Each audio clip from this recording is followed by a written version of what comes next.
Appendix 1, Muru'ah, Manhood. This is taken from Madarij al-Salikin and translated. It's by Imam Ibn Qayyim al-Jawziyah. Muru'ah is a description describing the individual with the human characteristics which distinguish him from the animals and the accursed shaitan. A person has three motivational forces that drive him. 1. The thing that causes him to be described with devilish qualities like envious, arrogant, oppressive, evil, harmful, corrupt, and dishonest. 2. The thing that causes him to be described with animalistic qualities which come from the lower desires. 3. The thing that causes him to be described with angelic qualities like al-ihsan, which is doing good generally or spending in a praiseworthy manner, advising sincerely, righteous, knowledgeable, and obedient.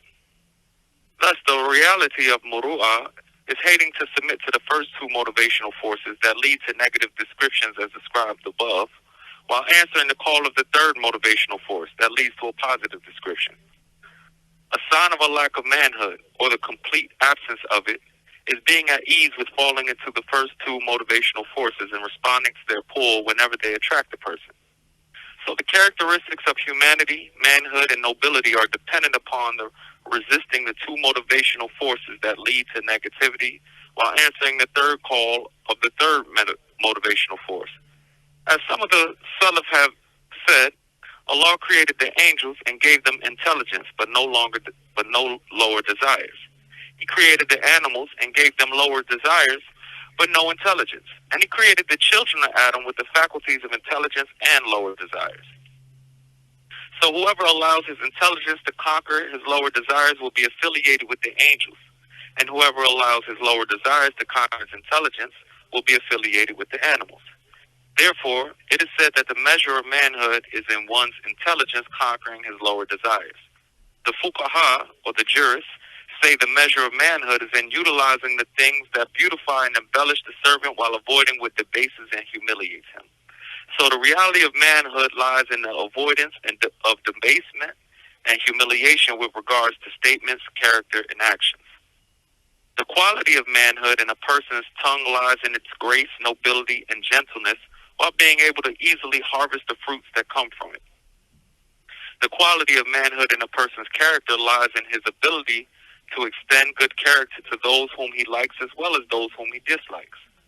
The quality of manhood in a person's wealth lies in his ability to reach his goals by spending his wealth in the appropriate situations in a manner that reflects intelligence, shows understanding, and conforms to the legislation. The quality of manhood in a person's status is by his submission to what is required of him. The quality of manhood with regards to al-ihsan, doing good to others, lies in his lack of procrastination, facilitating ease in matters, his maximizing opportunities while being economical, his lack of showing off while doing it, and his forgetting about it after doing it. This is the quality of manhood in spending.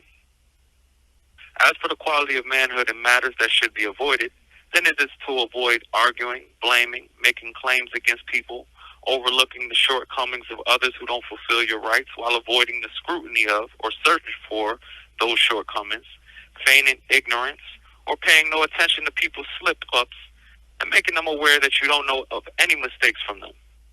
Also included in this is honoring the elders, maintaining respect among the peers, and safeguarding the manners of the youth.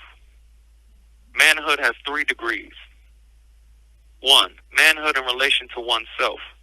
It is compelling oneself to reflect those things that beautify and embellish one's character. This should be done so that manliness can become his characteristic trait in public or his public image. Whoever becomes accustomed to something in private will master it in public. So, a man should not reveal his order in private, nor should he cause himself to belch, nor should he pass gas while he is able to avoid it, nor should he be greedy and overindulgent when eating alone.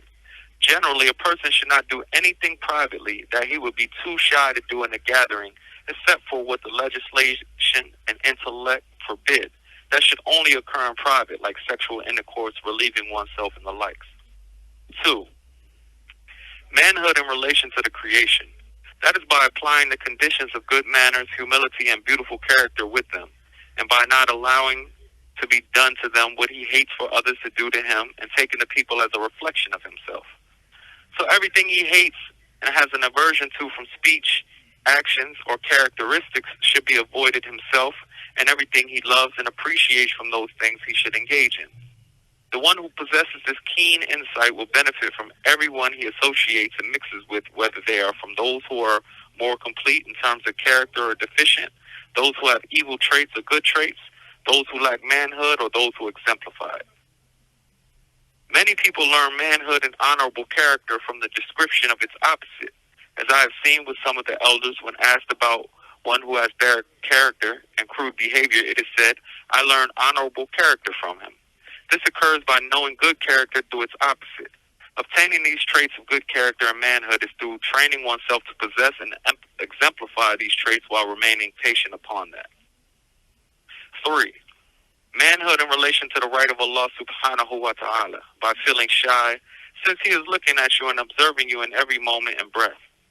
This aspect of manhood is also through correcting your personal defects to the best of your ability. Surely he has already purchased your life from you, and you have a short time to complete the sale. The value of the item purchased is owed.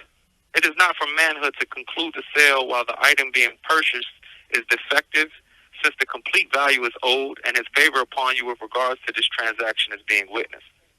He is in charge of this transaction and not you.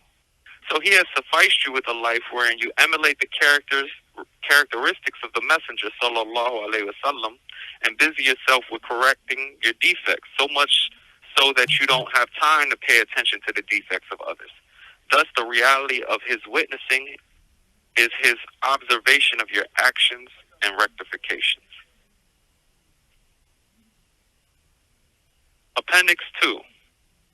It may be that you dislike a thing while it is good for you. This has been taken and translated from Al-Fawaid by Imam Ibn Qayyim al-Jawziyah rahimahullah. The saying of Allah subhanahu wa ta'ala, jihad is ordained for you though you dislike it. And it may be that you dislike a thing which is good for you, and that you like a thing that is bad for you. Allah knows what you do not know. Surah Al-Baqarah, ayat 216. Translator's note. Jihad is a military campaign in a Muslim country under a legitimate Muslim leader. It is not something that can be carried out in a non-Muslim country under the whims of an individual. Back to the main text. And his saying, if you dislike them, it may be that you dislike a thing through which Allah brings a great deal of good. Surah An-Nisa, ayat 19. The first verse is concerning jihad, which is the ultimate display of enmity. The second verse is concerning marriage, which is the ultimate means of exercising the desires. So the slave does not like facing his enemy with violence out of fear for his life. Yet, this thing that he dislikes is better for him with regards to his livelihood and his final destination, i.e. the hereafter. A person would rather make peace and establish a truce, even though this peace that he is fond of may be bad for him with regards to his livelihood and his final destination. In a similar vein, the slave may dislike a woman due to a certain characteristic she has, while there is much benefit in holding on to her, though he doesn't realize it. Or he may love a woman due to a certain characteristic she has, while there is a great amount of harm in holding on to her, though he doesn't realize it. As such, the human being is, just as his Creator describes him, oppressive and ignorant. Thus, one should not measure what is harmful or beneficial to him according to what he favors or likes, or what he has an aversion to or dislikes. Rather, the measurement for what is harmful or beneficial should be according to what Allah chose for him through his commands and prohibitions. Therefore, the most beneficial thing for the slave without exception is obedience to his Lord, outwardly and inwardly. And the most harmful thing for him is disobedience to his Lord, outwardly and inwardly. Whenever the slave establishes obedience and servitude purely for his Lord, everything that happens to him that he dislikes is really good for him. And when he abandons obedience and servitude to him, everything that happens which he likes is really bad for him. So it is appropriate for him to gain knowledge and awareness of his Lord, along with comprehension of his names and attributes. He should also have a certain knowledge that the things he dislikes that happen to him and the trials that occur contain various means of rectification and benefit which his mind cannot perceive. Rather, the benefits for the slave that are gained through the things he dislikes are more tremendous than any benefits he may gain through the things he likes. Generally, the benefits for individuals occur through the things they dislike, just as the things that cause them harm and the things that lead to their destruction are usually through the things they like. Just reflect on the cultivation of a garden and the expertise of the one who tills it. He tends to it through irrigation and cultivation until its trees produce fruits. So he devotes his attention to it, separating its branches and cutting off its limbs, knowing that if he were to leave it in that condition, it would not bear fruit. Out of a desire for the tree to produce good fruits and come together for that purpose, he clips and cuts off its weak limbs that take away from the strength of the tree. One may assume that his cutting off some limbs is harming the tree. However, this cutting is for the benefit and perfection of the tree so that it can bear fruits in the presence of the owner.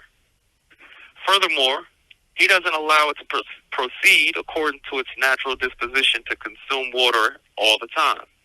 Rather, at times he prevents it from receiving water, and at times he irrigates it with water.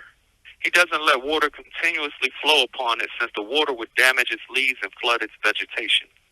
The flood of water would then reach that beautiful adornment, and much of it would be ruined. The water is refrained because the adornment turns into fruit, which becomes ripe and grow, as occurs amongst the grape trees and their likes. So he cuts off its limbs with the shears and removes much of its growth for its own benefit. If the tree were to possess discernment and comprehension like the mammals, surely it would assume that it was being violated and harmed, even though all that occurs for its own benefit. Also, notice the compassion a father has for his son, and the father knows what is beneficial for him. Like when he views it as beneficial to allow the removal of decayed blood through the amputation of his body part, or the opening of his veins. So the son suffers through extreme pain, even though the father intends for him to be healed through that amputation of his limb. All of that is done out of mercy and compassion for him. Also, the father may view it as beneficial to withhold something from his son. So he doesn't allow him to receive something due to his knowledge that particular thing could be one of the strongest means that leads to his corruption and destruction. Likewise, he often prevents him from doing things according to his desires. He does this to protect him and benefit him, not due to stinginess. Thus, the most just of judges, the most merciful of those who show mercy, the most knowledgeable of those with knowledge, is more harmful to his slaves than they are to their own selves. Subhanallah. Thus, the most just of judges, the most merciful of those who show mercy, the most knowledgeable of those with knowledge, is more merciful to his slaves than they are to their own selves. He is more merciful to them than their fathers and mothers when he causes the things they dislike to happen to them. It is better for them than those things not taking place. He has consideration for them while favoring them and showing gentleness towards them. If they were to have the power to choose for themselves, surely they would not be able to benefit themselves through knowledge, will, and action. However, he, glorified as he, takes control of the management of their affairs, which requires his knowledge, wisdom, and mercy.